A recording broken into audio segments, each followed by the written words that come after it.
We will take the last question. Ehsan from Lahore, Pakistan, he asks, is it permissible to call Kaafir a Kaafir?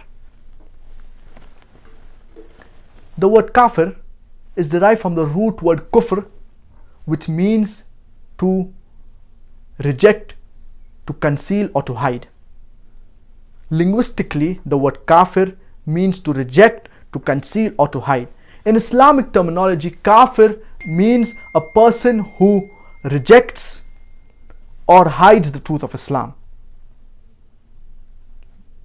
So a non-Muslim, in Arabic, he is called as a Kaafir. So when a person is speaking in Arabic, if he is referring to the non-Muslim, he will call them a Kaafir.